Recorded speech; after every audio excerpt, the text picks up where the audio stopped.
Alright, hey guys, I want to make a real quick video about a product I purchased recently on Amazon. I actually bought it for my dad for Father's Day. And it is like a no brand name carbon monoxide handheld meter / detector. And I spent quite a bit of time researching these. They range in price from about $50 to hundreds of dollars. From what I read, carbon monoxide meters and detectors have a lifespan of like 2 or 3 years because the sensor eventually goes bad. So the idea of spending hundreds of dollars on something that you might only get 2 or 3 years of use out of, or would only get 2 or 3 years of use out of, didn't appeal to me. However, $50 seemed a lot more manageable, a lot more reasonable. However, looking at some of the Amazon reviews, people were saying that it didn't work, or some people said it worked great. So a lot of mixed reviews, and I was very hesitant about buying it. But ultimately, I bit the bullet, gave it a shot, and the reason that I bought it is because my dad has a houseboat, and the houseboat has a gasoline generator. So one of the problems that you run into with gasoline engines is carbon monoxide, which is clearly dangerous. It's not something you want to breathe. And when you're in kind of a box that is a houseboat and you have a generator running on the outside of it, a carbon monoxide leak could kill you. And there's carbon monoxide detectors or alarms within the houseboat, but they don't give you any information other than they start beeping at a certain threshold. And the threshold varies by the duration of the exposure and the concentration of carbon monoxide, which is measured in parts per million, ppm. So they start going off, but you really have no idea what's going on, where the concentration is. They don't help in trying to hunt down where it's actually coming from either. And they only kind of go beep when there's a problem or when the levels get to a dangerous threshold. So you don't really have any idea what the carbon monoxide levels are under normal circumstances. So I thought a handheld meter would be really great to kind of like walk around, try to find out where the concentration is, where it's getting in, etc. So I purchased it on Amazon. The first test that I did was actually in my garage. I started my car and I put the carbon monoxide meter right behind the exhaust pipe, and I was disappointed to see that it didn't really change. Eventually it got up to 13 parts per million, and I thought, well, this seems really low. I thought maybe it didn't work right.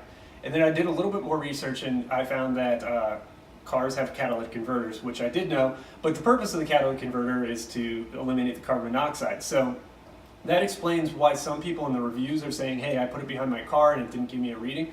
Well, that's because you have a catalytic converter. However, when I got to the lake and tested it on the houseboat with the drive engines or the generator running, it was a completely different story. Just outside the back door, I was seeing readings, above 50 parts per million when the breeze wasn't blowing. If I put it down lower by the swim platform, it jumped very, very rapidly, and I'll show a video of it. I was seeing 200-300 parts per million almost immediately, which is pretty dangerous levels. So the OSHA, I think it is, approves up to 40 parts per million for an 8-hour workday, kind of in a work environment, to give you an idea. So 40 parts per million is okay.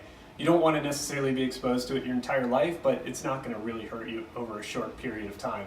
When you start getting into the hundreds of parts per million, things can get dangerous pretty fast, which is why some people have actually died swimming around houseboats, kind of behind them under the swim platform. And after using this meter, I can definitely see why. So we use this inside of the houseboat, outside of the houseboat. What we found is that running the bilge blower, which is kind of like the fan that you use to evacuate gasoline fumes before you start the engines, had a huge impact on the carbon monoxide levels inside the houseboat while the generator was running, which is something we wouldn't have known just using the alarms. So right there, this thing paid for itself. $50 well spent. We continue to use it down at the lake, and we're learning more and more about how the carbon monoxide is being produced and what quantities, and how it's getting into the houseboat. Also, just around the marina, with not even in sight of boats that are running, we're getting readings of carbon monoxide, about 13, 14, 15. So it's really interesting to see that those boats that don't have catalytic converters are generating a lot of carbon monoxide, and it can become an issue very quickly if you're in close proximity to it. So I would highly recommend picking one of these up. If you have like an RV, if you have a gas generator on your house, if you have any concern or reason to believe that carbon monoxide could be being produced in an area where you're spending time or sleeping, this gives you a lot of peace of mind. It helps you understand it more because it's not something you can see or smell or sense. So this really helps you to figure out what's going on, and I would highly, highly recommend one. I am going to include a link to the one that I bought in the description here. Please click it. It's an affiliate link to me. It helps my channel. It doesn't cost you any extra money. So I really would appreciate if you use that link if you do plan on buying one. I'd also appreciate a like, comment, or subscribe if you found this video helpful. Feel free to post in the comments if you have any questions, and thank you very much.